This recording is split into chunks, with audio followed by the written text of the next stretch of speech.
Hello everybody. So today I'm going to talk about making cushions for my Cal 20 restoration project.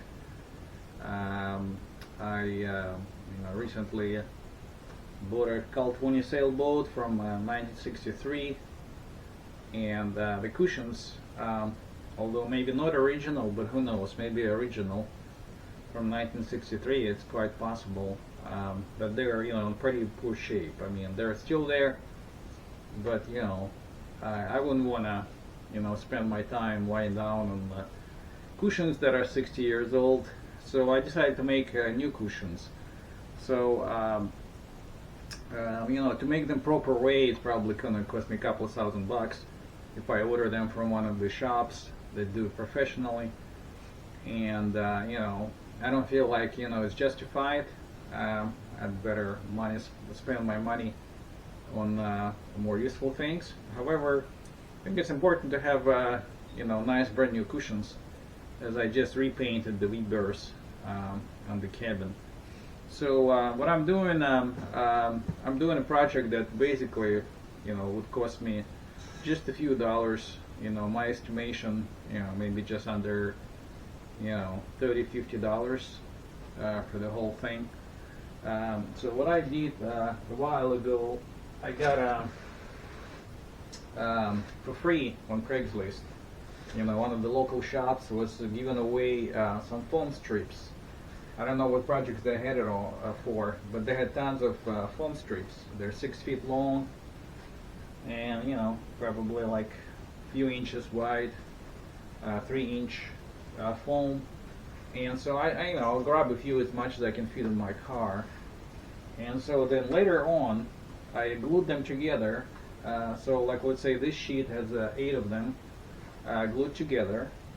And so it's a 6 feet long, 3-inch foam. But you can make them as wide as you want, as long as you have enough material. And I experimented with different glues. And the best glue for this, it's called Aleene's Original Tacky Glue. So I just want to show it right here. So it's this particular glue, it's a fabric glue.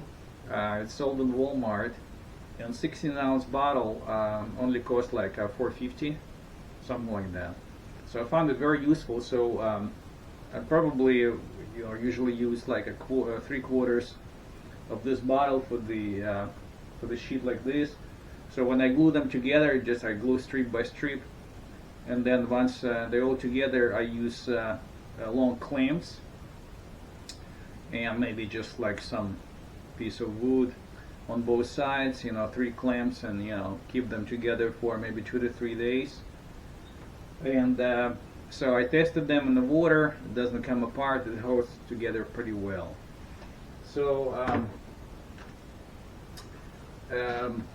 I also got some plywood, just some cheap plywood, like a 1/4-inch plywood. It's kind of pressed, particle board. They sell it for like $20 or so at Home Depot, 4x8.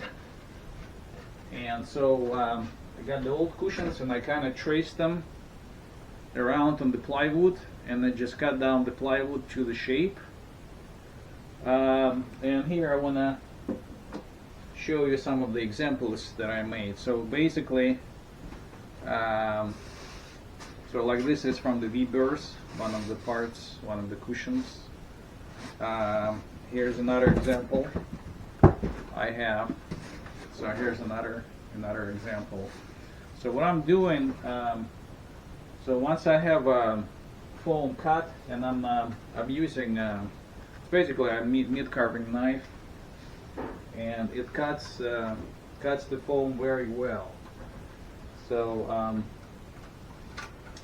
let me see. I want to show how it works on the foam.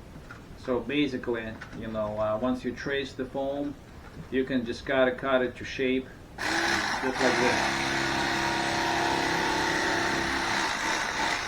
And you know the meat carving knife, it just goes through foam just like a hot knife through the butter. It's so easy.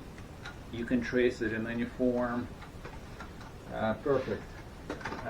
So once you have a foam, you put it over the plywood, and then in the back you just use a stapler like this one, and you just staple it all around. You know, put some tension on each side, staple it, and then I just have another piece of fabric, and I kind of glue it and staple it together, staple it to the back. So the fabric I'm using, you can get it very cheap, probably in your area. If there's shops that work on cushions or making cushions for boats or for outdoor furniture, they usually have tons of leftovers, and they usually like have a bin where you can just pick it almost for free. So like an example, I'm using this material, got it from one of those shops here, and so it looks like it's kind of umbrella kind. You know, I don't know what I paid for this, maybe like $1 for like a roll. You know, it may be in weird shapes or like part of it cut out, but you know, they're basically leftovers. But so, and you know, it has a pretty much waterproof. It's kind of rubberized backing, and you know, on top it looks like some umbrella. So you know, I just cut it to shape and put around the foam, put the foam on the plywood, staple in the back, and here you have a pretty good looking cushion. You know, it's 3-inch foam, pretty soft. So this is the project I'm working on for the Weavers on my California sailboat. But I think these ideas are useful for pretty much any sailboat. If you want to do it on a budget, you don't want to spend tons of money, you know, I highly recommend do it. And in the future, I'm going to report and show you more about different projects I do, putting my California back into action. All right, everybody have a good day, and happy sailing.